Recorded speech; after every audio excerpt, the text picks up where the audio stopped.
After my surgery complications, I texted, "Please, I just need someone to sit with the kids." Hours later, my sister flooded the chat with photos from a winery tour. Nobody came.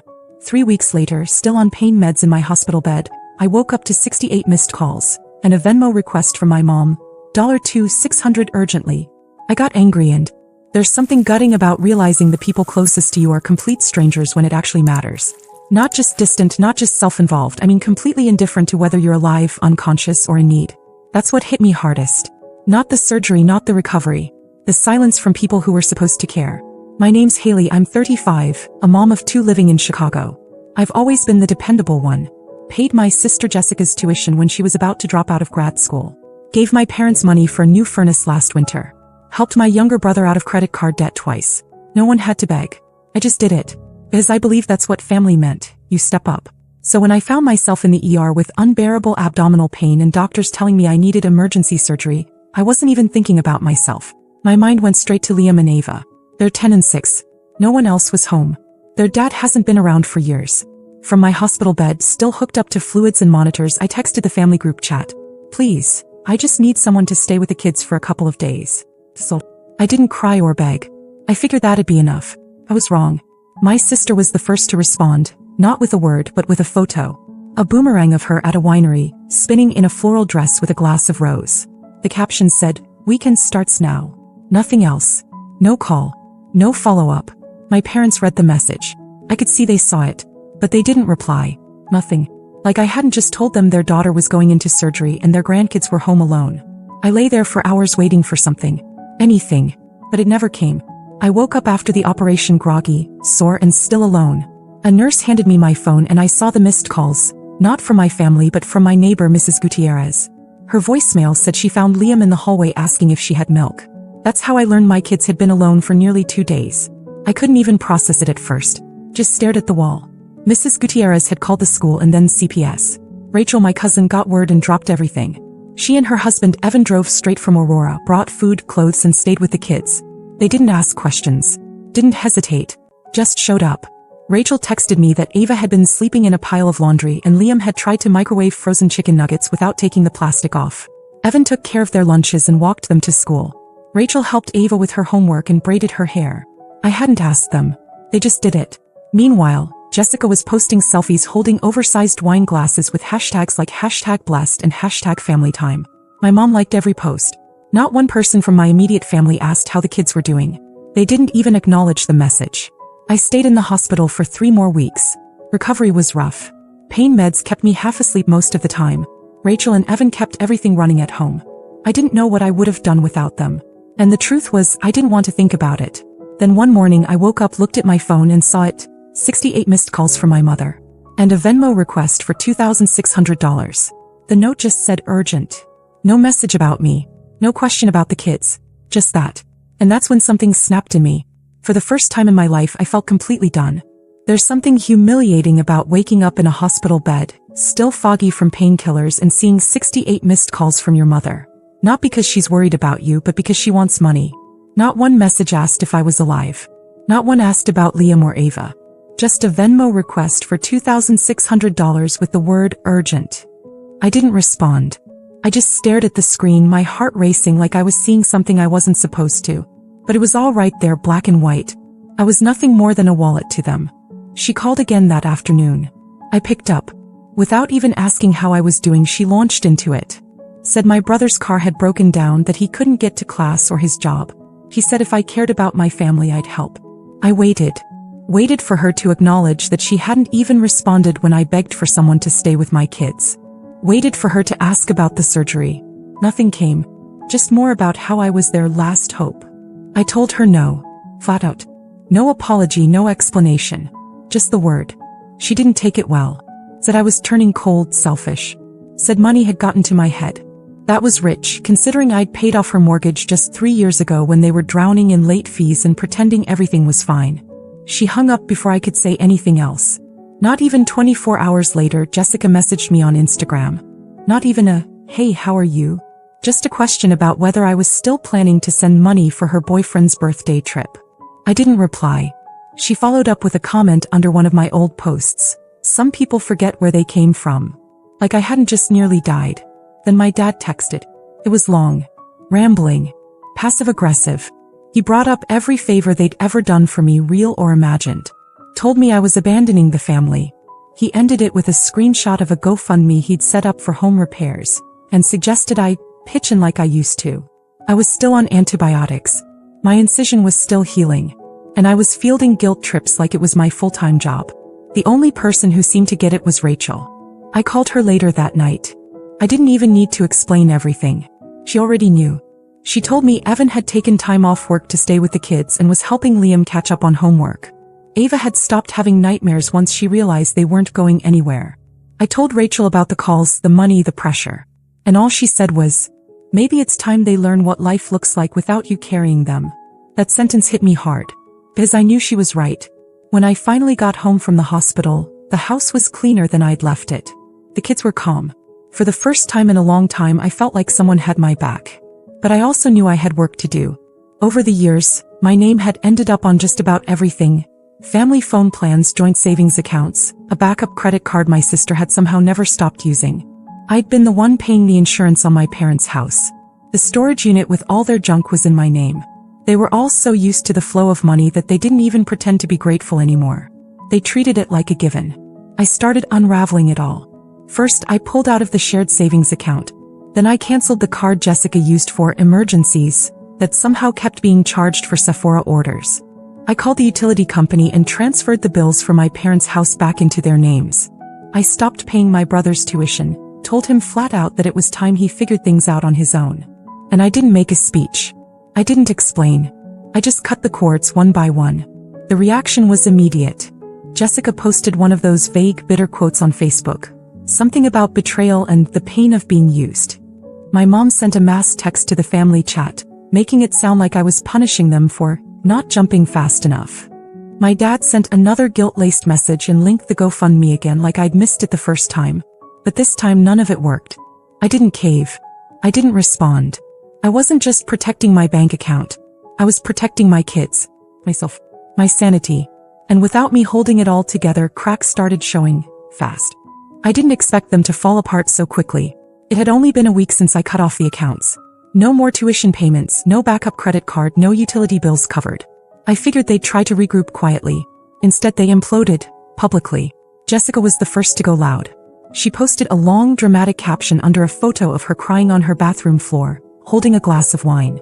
The caption said something like, "Some wounds cut deepest when they come from people who are supposed to love you. Family isn't always blood." Comments poured in. Friends I hadn't seen in years tagged me and messaged me asking what was going on. I didn't say a word. I watched her feed spiral, a weird mix of emotional breakdowns and brand partnerships. One day she's crying about betrayal, the next she's doing a sponsored post for some teeth whitening kit. It was all performative, and it was working. People were buying it. My mom went a different route.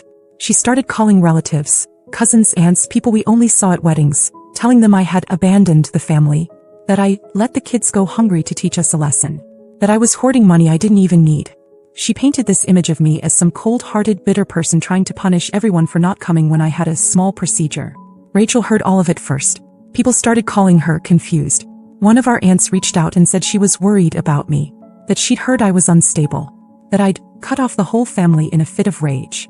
I didn't even try to correct it. I just told Rachel, let them talk. I was done managing other people's comfort. But then things escalated. Jessica's boyfriend, the one I never liked, the one who once asked me if I could spot him $800 for a business investment, showed up at my house, unannounced. He stood at my front door with some printed paper in his hand and started saying he was there to collect on past commitments. I told him if he didn't leave, I was calling the police. He smirked, told me my sister was going to make this right, and walked off. I texted Jessica immediately. She didn't deny it. She just said, "I warned you there'd be consequences." That same night, my mom sent another Venmo request. This one for $1,100, labeled urgent medication for Dad. My dad then called me himself, and when I didn't pick up, he left a voicemail saying that I was tearing the family apart. But here's the thing. The family was never whole. It just looked that way because I kept patching it together. What none of them expected was that I wasn't alone anymore. Rachel and Evan had my back. Mrs. Gutierrez had filed a formal complaint with CPS about how my kids had been left without care, and they'd contacted me to follow up. Not because I was in trouble, but because she'd made it clear the issue had been neglect by my family. CPS closed the matter within a few days after confirming everything was stable. But it left a paper trail. And I kept all the receipts, screenshots, messages, voicemails, photos, even the old group chat where they ignored me while I begged for someone to stay with Liam and Ava. It all built up slowly, one event after another, and I knew the time was coming to stop staying quiet. I used to think that if I just stayed quiet long enough, things would settle. That if I ignored the noise, the guilt-tripping, the whispered blame, it would burn out on its own. But then Liam's school called. It was his counselor. She said they were a little concerned after an in-class assignment. The kids had been asked to draw their families. Liam's drawing showed Rachel, Evan, Ava, and himself. No one else. Not even me. When asked where I was in the picture, he just said, "Mom was sick. Rachel and Evan took care of us." I sat there holding the phone, unable to move. My son hadn't drawn his grandparents, his aunt, or his uncle.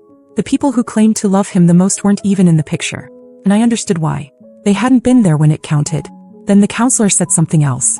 There had been anonymous phone calls to the school. Complaints that my children had been left alone, that I was an unfit parent, that someone needed to look into it. She told me the number was private, but the school had traced its origin to a Florida area code. My parents' Florida condo. That was the last thread. I didn't even hesitate. That night I wrote everything down, a full detailed post. I didn't use names. I didn't have to. I laid out the dates, the surgery, the ignored messages, the missed calls, the Venmo requests, the pressure, the smear campaign. I attached screenshots of texts, the group chat where they read my plea and stayed silent, the request for $2,600 while I was on pain meds in a hospital bed. I posted it on Facebook where every aunt, cousin-in-law, church friend, and high school classmate could see it. And it exploded. The comments started within minutes. At first it was people saying they were sorry. Then the truth started coming out. Extended family, old friends, neighbors, people I barely remembered started messaging me with their own stories. Things I had no idea about. One woman, an old babysitter from when I was 12, said she once caught my mom threatening to cut off contact with Rachel's family unless they started pulling their weight. Another cousin told me he had been pressured into co-signing a loan for my brother years ago and was still paying it off. But what really flipped everything upside down was a message I got late that night. It was from Jessica's ex, a guy she dated back in grad school. We'd met once, briefly years ago. He told me that what I was going through wasn't new, not even for Jessica. He said that when they were still together, Jessica had faked a medical emergency, told her professors and friends that her appendix had burst, raised over $4,000 through a GoFundMe. She never had surgery. She spent the money on a Cancun vacation. He had proof. Emails, screenshots, even the plane tickets. She told everyone she was recovering quietly at a friend's house while she was actually drinking cocktails on the beach. I couldn't believe it. But at the same time I could. It tracked. He offered to send me everything.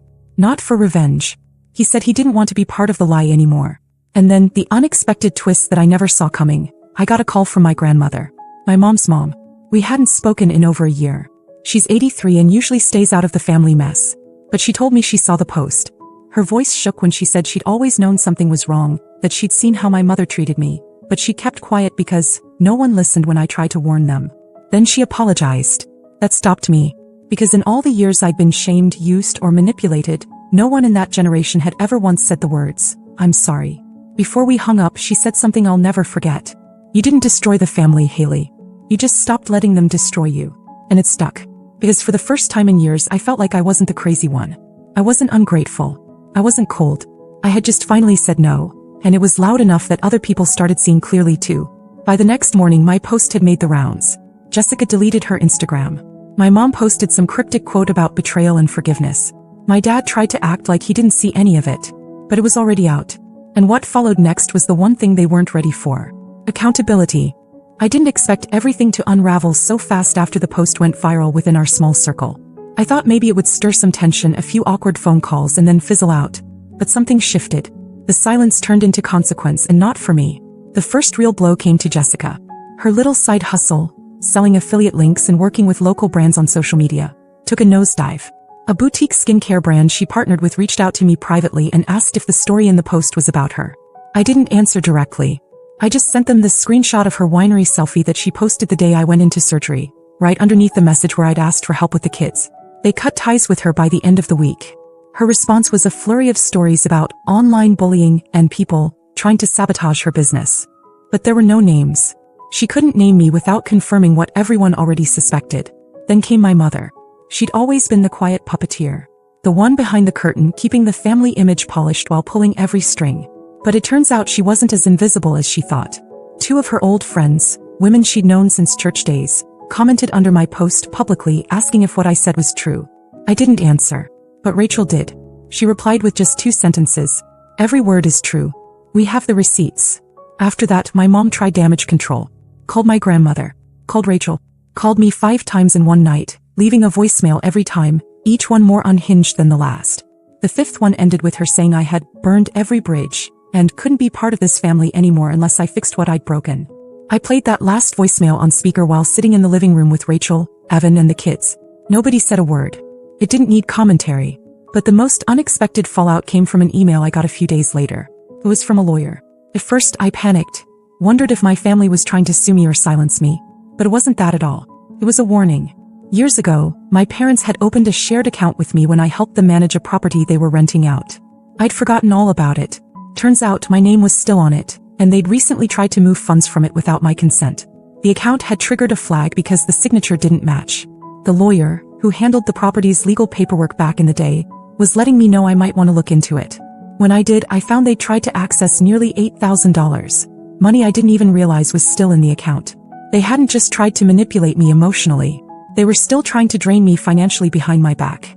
I froze for a moment. Then I went cold. I transferred the funds into a trust, one that only my kids could touch in the future. Then I filed a report.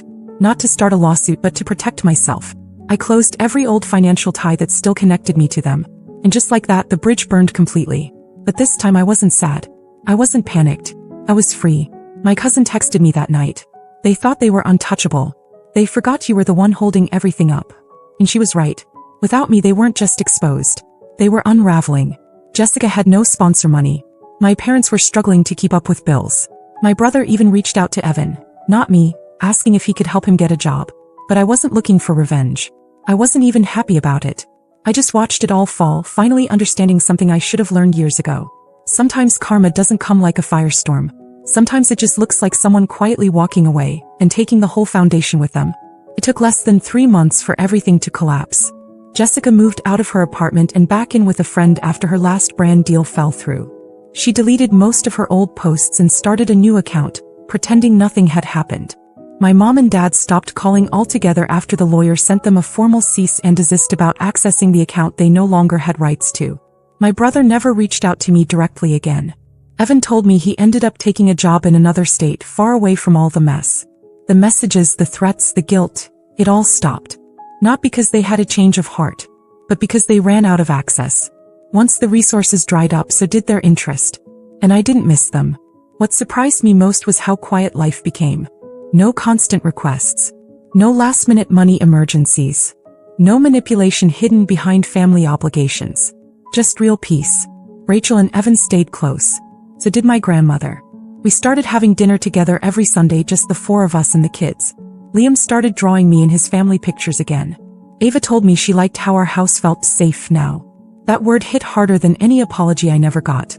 I enrolled in a business course online. Something I'd put off for years because I was always too busy fixing everyone else's life. I started saving money for the first time in over a decade. And I used part of what was left from that property account to open savings accounts for Liam and Ava. One evening, I took them both out for ice cream and told them something I wish someone had told me when I was younger. You are never responsible for someone else's bad choices. Not even if they're family. They nodded like they didn't fully get it yet. But they would. I didn't speak badly about their grandparents or aunt. I just stopped including them. Quietly, permanently. I blocked the numbers, took down old photos, and created a new group chat with just the people who had shown up. Rachel, Evan, my grandmother, Mrs. Gutierrez. Those 4 became my new circle. My real family. No drama. No expectations. Just mutual care and presence. One day, months later, I got a letter in the mail. No return address. Just a handwritten note inside that said, "We didn't know what we had until you were gone. We're sorry." I didn't even need to guess who sent it. I folded it up, placed it in a drawer, and didn't respond. Not because I was bitter, but because I no longer needed anything from them. Not money. Not approval. Not closure. I already had everything I needed. The real lesson wasn't about betrayal. It wasn't even about revenge. It was about power. About how much of mine I had been handing away for years in the name of family. And how good it felt to take it back. Not loudly. Not dramatically.